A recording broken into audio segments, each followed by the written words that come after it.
Assalamualaikum warahmatullahi wabarakatuh. Perkenalkan, saya Nur Zainab, dosen program studi Teknik Informatika di Universitas Teknologi Akba Makassar. Riwayat pendidikan saya telah menyelesaikan S1 tahun 2014 di program studi Teknik Informatika, Fakultas Ilmu Komputer Universitas Muslim Indonesia, dan tahun 2019 saya menyelesaikan S2 saya di program studi Teknik Informatika di Fakultas Teknik Universitas Hasanuddin Makassar. Konsentrasi mata kuliah yang saya ajarkan yaitu pada program studi Teknik Informatika, khususnya pada mata kuliah kecerdasan buatan dengan bobot 2 SKS dan merupakan mata kuliah wajib. Pada kesempatan ini, saya akan menjelaskan tentang teknik pengajaran yang saya lakukan, yaitu menggunakan metode DIA atau yang sering disebut dengan Delivery, Interaction, and Assessment. DIA merupakan teknik pengajaran di mana sebagai penyaluran materi yang kita akan ajarkan kepada mahasiswa kita. Kemudian I merupakan interaction terhadap mahasiswa kita, dan assessment merupakan penilaian yang kita lakukan kepada mahasiswa kita. Sebelumnya saya akan menjelaskan tentang mata kuliah yang akan saya bawakan, yaitu mata kuliah tentang kecerdasan buatan.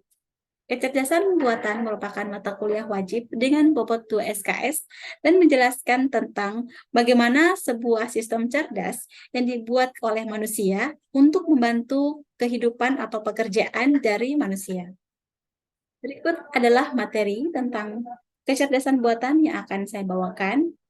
Materi dijabarkan dari konsep kecerdasan buatan sampai penelitian-penelitian yang terdapat dalam kecerdasan buatan. Capaian pembelajaran yang saya buat berdasarkan capaian pembelajaran pada program studi, kemudian diturunkan pada capaian pembelajaran mata kuliah, dan diturunkan menjadi capaian pembelajaran sub mata kuliah.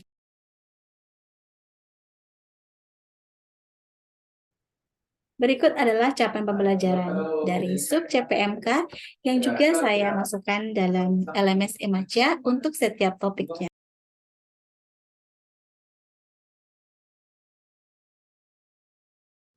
Untuk proses delivery, saya menyalurkan materi kepada mahasiswa dengan menggunakan referensi-referensi, termasuk referensi yang telah saya susun bersama tim penulis yang lain, yaitu pada buku yang sudah ber-ISBN dan beberapa penelitian yang telah saya lakukan.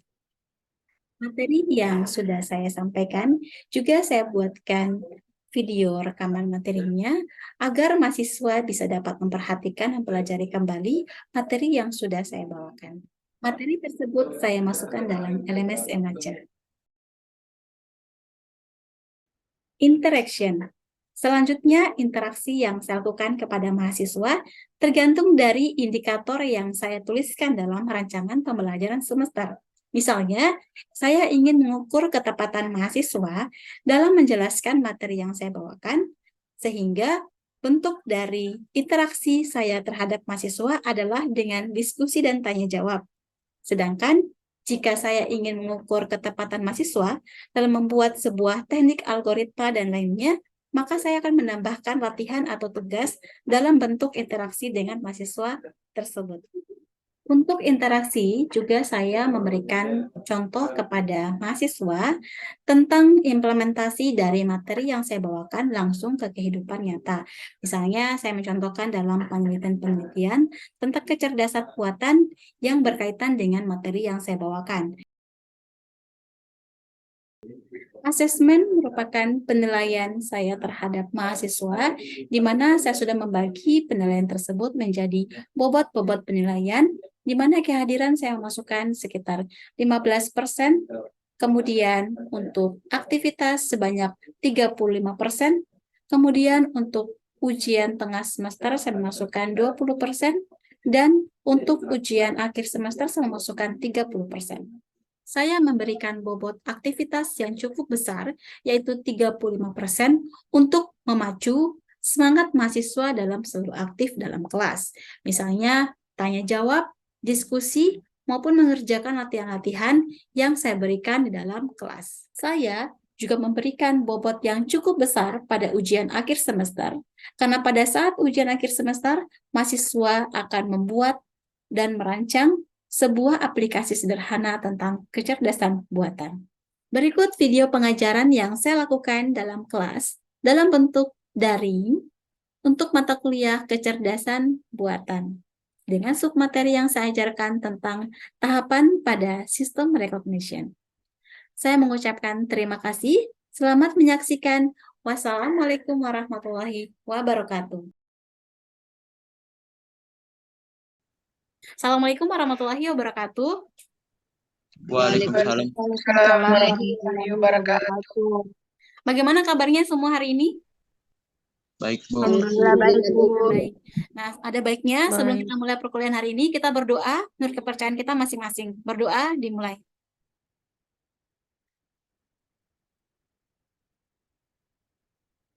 Berdoa selesai. Baiklah, pada pertemuan ini kita akan membahas tentang tahapan pada sistem recognition. Yang sebelumnya sudah Ibu bahas bahwa sistem recognition juga termasuk dalam lingkup kecerdasan buatan. Nah, sebelum masuk ke pembahasan hari ini, Ibu mau bertanya dulu ya. Kira-kira ada yang tahu apa itu kecerdasan buatan? Saya, Bu. Ya, Muhammad silakan. Syawal. Ya, silakan. Apa itu kecerdasan buatan? Kecerdasan buatan adalah sistem komputer yang dibuat cerdas oleh manusia untuk membantu pekerjaan manusia. Oke, jawabannya betul sekali ya. Jadi, kecerdasan buatan merupakan sebuah sistem yang dibuat oleh manusia untuk membantu pekerjaan manusia itu sendiri. Ya. Nah, sekarang yang kita bahas adalah sistem recognition. Nah, yang Ibu akan bahas ini adalah face recognition. Sebelumnya mungkin ada yang tahu apa itu face recognition? Silakan. Saya, Bu. Ya, silakan. Jadi face recognition. Jadi itu Ya, sistem wajah manusia. sistem pengenalan wajah manusia. Oke, betul ya. Lalu apa sih pengertiannya secara lengkap? Ternyata face recognition itu merupakan sistem yang dapat mengenali wajah manusia baik pada foto, video maupun secara real time dan mempunyai tingkat keakuratan yang tinggi ya. Nah, lalu bagaimana sih tahapannya? Ya, tahapannya cukup banyak untuk mendapatkan hasil pengenalan wajah ya. Jadi yang pertama adalah input data dulu. Tahapan yang ada pada face recognition adalah yang pertama input data ya, deteksi fitur, masuk ke pre-processing, ekstraksi dan klasifikasi. Jadi pada pertemuan ini Ibu akan membahas hanya sampai pre-processing saja ya. Sedangkan ekstraksi dan klasifikasi akan kita bahas minggu depan. Oke, kita masuk ke input data ya, tahapan yang pertama. Nah, input data. Input data itu apa ya? Input data itu ternyata data yang kita input ya dalam sebuah sistem ya. Data itu bisa berupa foto ya, bisa berupa video ataupun secara real time ya. Misalnya video CCTV ya, kita ingin melakukan pengenalan wajah pada video CCTV ya. Berarti itu dia secara real time seperti itu ya. Nah, ini contoh dari inputan data. Ini merupakan salah satu frame ya, frame dari video ya. Ibu ambil untuk contohnya ini loh data yang diinput seperti itu ya. Nah, sekarang kita masuk ke proses selanjutnya, yaitu deteksi fitur. Ya. Jadi pada saat input data itu ya, data tersebut apakah itu dalam bentuk citra atau foto ya, dalam video itu akan dideteksi fiturnya. Ya, apa itu fitur? Fitur itu adalah apa yang mau kita deteksi? Mau fitur wajah, ya. Misalnya kita mau deteksi fitur wajah ataupun fitur di dalam wajah, misalnya ada mata, hidung, mulut, ya. Kita mau deteksi, ya itu namanya proses deteksi fitur, ya. Nah, deteksi fitur itu merupakan mendeteksi fitur wajah atau bukan pada citra input. Dan yang paling sering digunakan metodenya adalah Violo-Jones, ya. Di Violo-Jones ini merupakan metode yang paling sering digunakan ya. Di beberapa penelitian biasanya banyak menggunakan metode ini karena keakuratannya dalam mendeteksi sebuah fitur. Selanjutnya, nah, bagaimana sih proses dari Violo-Jones? Ya, kenapa bisa dia mempunyai keakuratan yang tinggi dalam deteksi sebuah fitur ya? Kalau kita lihat ini kan kecil ya adik-adik ya. Kalau kita lihat ini gambarnya ya, bahkan mungkin kita lihat ini wajahnya mungkin tidak terlalu bisa kelihatan gitu. Tapi bagaimana sih kerjanya kok bisa Violo-Jones itu bisa mendeteksi ya fitur itu? Ya. Caranya adalah dengan proses yang dilalui seperti ini. Ya, ada dari proses fitur ya di input masuk ke proses Harlaik ya. Nanti akan Ibu jelaskan ya. Integral ya, machine learning, ada boost sampai ke cascade classifier ya. Nah, Violo-Jones ini ya, dia bisa mendeteksi fitur wajah ya. Bisa juga hidung, bisa juga mata, bisa juga mulut ya. Bahkan Ibu pernah menggunakan metode ini ya, itu bisa mendeteksi juga mata kanan saja ya. Mata kiri, alis kanan, alis kiri itu sangat akurat ya. Seperti itu. Nah, ini fitur Harlaik-nya. Ya, sekarang kita belajar kenapa sih Violo-Jones itu bisa seakurat itu. Nah, inilah jawabannya, ya. Nah, yang pertama dia punya fitur Harlaik. Fitur Harlaik ini dia akan mendeteksi kalau mata, fitur Harlaik-nya seperti ini, ya. Ada dia bagian hitam putih, kemudian mata kanan, mata kiri, kemudian ini hidung, ya, fitur Harlaik-nya. Kalau mulut, fitur Harlaik-nya seperti ini, ya. Nah, kalau sudah nanti fitur-fitur Harlaik tersebut akan dihitung ya. Kita lihat ini kan ada nilainya ya. Ada nilainya. Nah, akan dihitung nilai integralnya ya. Daerah terang berapa nilai integralnya, daerah gelap berapa nilai integralnya ya, akan dihitung. Nah, baru masuk ke sini. Ya, baru masuk ke sini. Nah, nanti setelah dihitung nilai integralnya akan diklasifikasikan kira-kira mana sih yang paling kuat ya. Yang paling kuat dari semua proses itu ya, dari semua fitur Harlaik yang di input yang telah digunakan seperti itu ya. Nah, sampai masuk ke klasifikasi ini wajah atau bukan, atau ini mata atau bukan, tergantung dari deteksi fitur kita. Ya, tadi Ibu sudah jelaskan bahwa Violo-Jones itu bisa deteksi wajah, ya, deteksi mata, ya, hidung, mulut, bahkan mata kanan, mata kiri. Nah, dia klasifikasi di sini, ya, sampai nanti didapatlah satu wajah ya, satu fitur wajah. Nah, sudah berhasil seperti itu. Nah, ini akan terus berlangsung dia ya. Jadi ketika ada satu citra itu, Dek, ini ya. Contohnya ya, ini ya. Bisa lihat semuanya ya, contohnya ya. Bisa lihat semua contohnya di sini. Iya, Bu. Ya. Bisa, Bu. Ada citra ya contohnya. Ini citra ini diinput tadi ya. Kemudian masuk ke dalam proses proses deteksi fitur menggunakan Violo-Jones. Itu hasil pertamanya seperti ini ya. Cukup banyak yang dideteksi sebagai wajah. Kita hitung ada berapa? 1, 2, 3, 4, 5, 6, 7, 8, 9, 10. Ada 10 yang dideteksi sebagai wajah ya oleh sistem. Seperti itu. Nah, dan kemudian di training ya melalui ini, di training terus sampai dia berhasil mendapatkan satu wajah. Artinya dia berhasil ya. Oke, seperti itu ya. Lalu bagaimana sih kita dikatakan bahwa ini sudah berhasil atau belum ya? Caranya adalah dengan kita mengatur merge threshold-nya ya, seperti itu. Ya. Jadi merge threshold itu nilainya akan diatur terus ya. Misalnya kalau 0 dia hasilnya masih seperti ini, kemudian 1 masih seperti ini ya. 2 dan 3 dan seterusnya masih seperti ini ya. Maka kita belum bisa mengambil satu fitur. Tapi kalau misalnya nilai merge threshold kita ya yang kita masukkan itu tinggal 1, artinya dia berhasil. Dia berhasil mendeteksi fitur wajah tersebut. Ya, mungkin adik-adik bingungnya apa itu Bu nilai merge threshold? Pasti bingung ya apa itu nilai merge threshold ya. Jadi nilai merge threshold itu ya nilai yang kita masukkan deh. Pada saat kita menggunakan metode Violo-Jones itu kita masukkan nilai merge threshold-nya berapa ya. Dari 0 nilainya. Nah, nilai itu bisa kita rubah-rubah, bisa kita ubah-ubah ya. Nah, kalau kita masukkan nilai 1, nilai threshold-nya, kita jalankan aplikasinya masih seperti ini, ya. Ya, berarti kita tambahkan lagi seperti itu. Sampai nanti kalau kita jalankan, dia hasilnya sudah tinggal 1 fitur, ya. Paham ya sampai di sini ya? Jelas?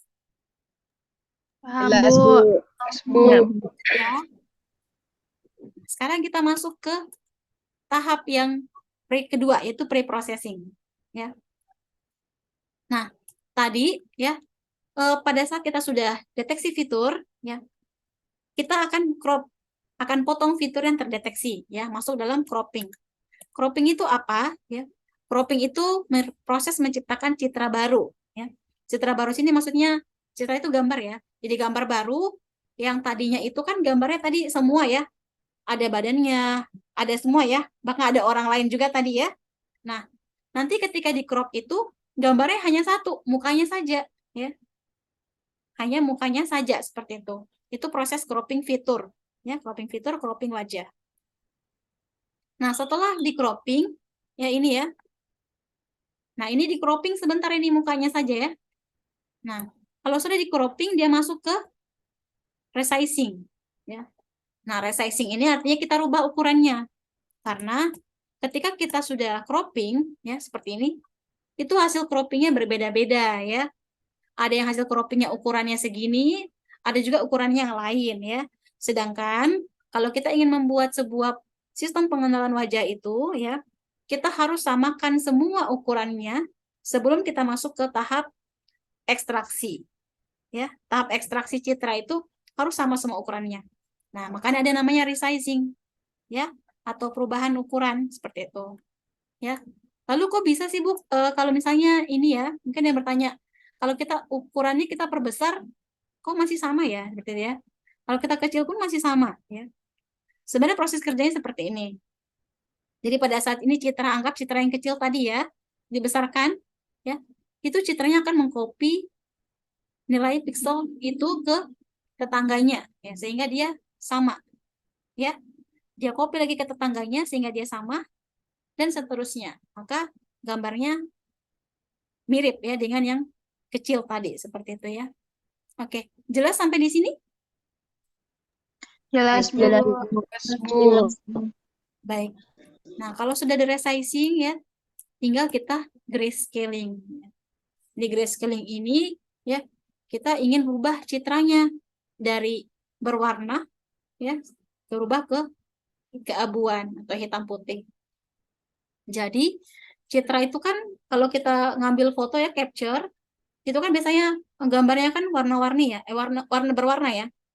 Ada situ warna apapun, ada warna biru, merah, ya sebagainya, ada warna hijau ya, ada coklat dan sebagainya, tergantung dari citranya tersebut. Nah, citra itu ya, kalau misalnya kita lihat itu kalau dia berwarna, dia nilainya seperti ini ya. Ada nilai rednya ya, dia hanya mengenal red, green dan blue ya. Sedangkan kalau kita ekstraksi itu ada beberapa metode yang tidak bisa diproses kalau dia masih RGB ya, atau masih dalam bentuk berwarna seperti ini. Dia harus dirubah dulu ke grayscaling ya. Kalau sudah grayscaling nanti nilainya tinggal ini ya, tinggal satu kali satu ya matriksnya, bukan lagi ada rednya, ada greennya, ada blue-nya, masing-masing nilainya tidak ada ya, cukup satu saja ya seperti ini ya. Nah, itu untuk yang grayscaling ya. Oke. Kalau pre-processing itu seperti itu deh ya. Dari kalau tahap untuk pengenalan wajah itu seperti itu ya. Ada tadi yang paling pertama apa tadi? Input data ya. Yang kedua apa? Deteksi fitur ya. Dan yang ketiga adalah tahap pre-processing ya. Nah, sekarang yang paling terakhir itu ada yang namanya cropping, ada yang namanya metode brightness enhancement. Ya, namanya metode brightness enhancement. Nah, kenapa Ibu jelaskan terakhir? Ya, karena metode ini sebenarnya metode tambahan. Dia tergantung dari kondisi citranya. Ya. Kalau misalnya tuh ada aplikasi atau sistem pengenalan wajah, biasanya inputan citranya itu betul-betul gelap, ya. Mungkin pencahayaannya kurang, ya, sehingga pada saat diproses itu di grayscaling ternyata misalnya yang awalnya itu harusnya rambutnya ya di bagian atas, mungkin bisa saja dia sampai di alisnya terbaca rambut, ya. Ya seperti itu tergantung dari citranya. Nah, makanya kita butuhkan metode lagi ini. Namanya brightness enhancement untuk menambahkan kontras, ya, seperti ini ya. Yang awalnya gelap seperti ini ya. Pada saat di grayscaling itu ya dia agak gelap ya, sehingga kalau menggunakan BE ya dia bisa hasilnya seperti ini ya. Oke, ada yang mau tanyakan sampai di sini? Bu, Silakan. Iya. mengapa harus menggunakan metode B? Metode BE ya, oke. Metode BE ini digunakan ya karena sudah saya jelaskan tadi bahwa ada beberapa citra itu yang pencahayaannya gelap, ya. Sehingga ketika kita ekstraksi, kita grayscalingkan, kita masuk ke tahap ekstraksi, nah itu dia tidak terlalu bisa membedakan fitur-fiturnya ya. Saya harusnya alisnya, ya matanya, hidungnya, dan mulutnya tidak terlalu bisa dibedakan karena pencahayaannya gelap. Makanya kita butuhkan metode BE ya, brightness enhancement untuk menambahkan kontras ya dari citra tersebut. Oke, makasih ya atas pertanyaannya. Oke, terima kasih adik-adik semua ya. Semoga apa yang saya sampaikan tadi bisa diterima, dipahami ya. Nanti kita akan masuk ke proses ekstraksi maupun klasifikasi. Ya, sebagai tugas mungkin nanti adik-adik bisa mencari penelitian-penelitian ya yang memang masuk ke dalam sistem recognition ya. Cukup banyak penelitian yang bisa dicari ya. Bisa penelitian internasional juga boleh, nasional juga boleh, silakan dicari. Kemudian untuk absensinya nanti bisa di EMACA saja ya untuk absensinya ya. Batas absensinya itu bisa nanti sampai mata kuliah berakhir. Oke, seperti itu ya. Oke, mungkin cukup itu yang bisa Ibu sampaikan pada pertemuan hari ini ya. Ibu mengucapkan banyak-banyak terima kasih dan mohon maaf jika salah ucapan dan sebagainya. Yang paling penting adalah semoga ilmunya tersampaikan ya. Semoga bisa dipahami oleh adik-adik semua. Oke, akhir kata, mari sama-sama mengucapkan Alhamdulillahirrabbilalamin. Wassalamualaikum warahmatullahi wabarakatuh. Waalaikumsalam. Waalaikumsalam warahmatullahi wabarakatuh.